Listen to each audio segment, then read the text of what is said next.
আসসালামু আলাইকুম, আশা করি সবাই ভালো আছেন। তো আমিও ভালো আছি। বর্তমান বাস্তবতার পেজ থেকে আমি হীরা। তো যে যেখান থেকে আমাদের ভিডিও দেখছেন, সবাইকে ঈদের শুভেচ্ছা, ঈদ মোবারক। আশা করি সবাই ভালো আছেন। তো আমরা ভালো আছি। তো আজকে আমরা এসেছি এখানে গাজীপুরের চৌরাস্তা থেকে এদিকে হোতাপাড়া নামে এক জায়গা আছে, হোতাপাড়া এখানে। তো আমরা আজকে দেখাবো হোতাপাড়া এখানে কিছু মানুষ আছে। আজকে আমাদের কোনো ভিডিও করার কথা ছিল না এক কথায়। তো দেখে অনেক খারাপ লাগছে, যার কারণে আমাদের ভিডিওটা করা। তো আমরা তাদেরকে দেখাবো। আসসালামু আলাইকুম। ওয়ালাইকুম সালাম। আপনার নাম? আজব। আপনি এখানে কতদিন ধরে? আমি এখানে বাচ্চা না? বাচ্চা না, তো আপু নাই? আপু আছে রিক্সা চালা। তো আপনার খুব খারাপ অবস্থা। খুব খারাপ, আমার শ্বাসকষ্ট, বাচ্চার বাবা একটা হাত অচল, বাচ্চার বাবা রিক্সা চালা, কামনা অচল, চলে না, সংসার চলে না। এতে আজকে ঈদের দিন আপনি কি খাওয়া দাওয়া করছেন? এক বাসায় দুটা বাচ্চা খাইছি, সত্য কথা যেটা। তো আপনি মাংস সকালবেলা কোনো মুরগির মাংস বা না না না, কোনো মুরগি মাংস কোনো খাওয়া দাওয়া করিনি, এই যে কেবল মাত্র খাই আইলাম। কিন্তু আপনি এইখানে শুধু এইখানে থাকেন, অন্য কোথাও যান? আমি এনে ঘুরি, রাজেন্দ্রপুর ঘুরি, তোমার ওই জায়গায় জায়গায় আমি ঘুরি, আবিগেট, মণিপুর, কোথাওয়ারা, যে জায়গায় জায়গায় ঘুরি। পায়ে হেঁটে যান? পাও হেঁটে, আবার মনে করেন গাড়ি দিয়ে যাই, ভাড়া দিয়ে। কষ্ট হয় না? কষ্ট হলে কি করবো, এখন আমার গরিবের কপাল, আমার কষ্ট করানি না গো। এই বাচ্চার নাম কি? বাচ্চার নাম সুমাইয়া। আমার দুইটা আছে, একটা 10 বছর, একটা 3 বছর। তো আপনি সকালবেলায় একবেলা খাওয়া দাওয়া করে বেরিয়েছেন? বেরোইছি আমি মাত্র বাসা থেকে খেয়ে আসলাম, আর মাংস ছিল। আর ভাইয়া খাওয়া দাওয়া মানে বলতে পারি না। আপনারা এখানে থাকেন কোথায়? আমি থাকি বলেন পুরা বাড়ি থাকি। প্রতিদিন ধরে মানে আমি মনে করেন আমি থাকতেছি, বাচ্চা আমার 3টা হয়েছে, পুরা বাড়ি থাকতেছি আমি।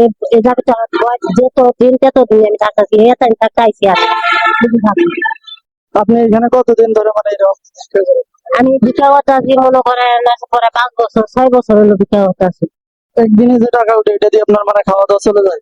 একদিনে যে টাকা ওঠে এটা দিয়ে মনে করেন একটা সংসার পোলা আনে, মজা না দিয়ে কিনে দিই, এই বকট খরচা দিই, বাচ্চার বাপে এলাই চা পান খা, এলা সিগারেট খা, এই মনে করেন এলা এই তো করতে যাই, আবার পরের দিন বাড়ান লাগে, একদিন বাজার বাজার বাড়ায়, কি করবো। খুব কষ্ট হয়ে যায় না বাচ্চা আপনাদের বর্তমানে এই জীবন চলছে?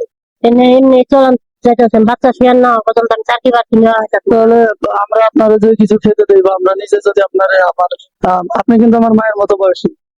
আমি যদি আপনাকে খাওয়াই দিই, যে আমি আমার মারে খাওয়াই দিলাম, আমার আম্মু দেশে থাকে, আমিও তো কোটিপতি বড়লোক ঘরের ছেলে না, আমি মধ্যবিত্ত ঘরের ছেলে।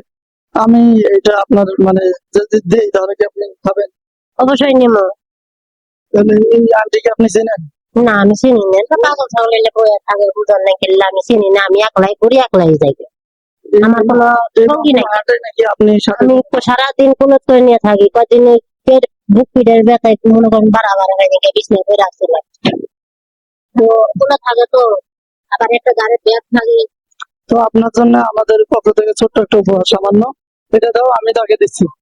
এখান থেকে তুমি এটা থাকো, এটা সামান্য শুধু ছোট্ট একটা উপহার থাকবে।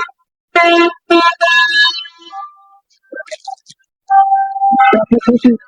খুশি? এই বাচ্চাটাকে খাওয়াবে, তার নাম সুমাইয়া। তার নাম সুমাইয়া। বাচ্চা কোন দিকে কষ্ট করি, কষ্ট তো আমার কোনো ঠেয়া না, আমি এক বাসায় কাজ করে গেলাম, আমার পেটে ভাত করতো না। ও কি এইসব মানে খেতে পারে? খেতে পারে। তো ওর জন্য কিছু নিয়ে আসি। আচ্ছা, ওর জন্য আমরা নিয়ে আসতেছি। একটু চেষ্টা করেন মানে ভালো পথে, যেহেতু ভাইয়া কাজ করে। করবো, বাচ্চাটা রাখা মানুষ নাকি বুঝছেন, বাচ্চাটা আরেকটা বছর হলে আমি বাচ্চাটা ছুঁয়ে চাকিয়ে বাদ দিব, বুঝছেন। আমার একটু কথা, আমার একটা বছর আর একটা বছর আমার রাস্তাঘাট আমার কষ্ট করার লাগবে।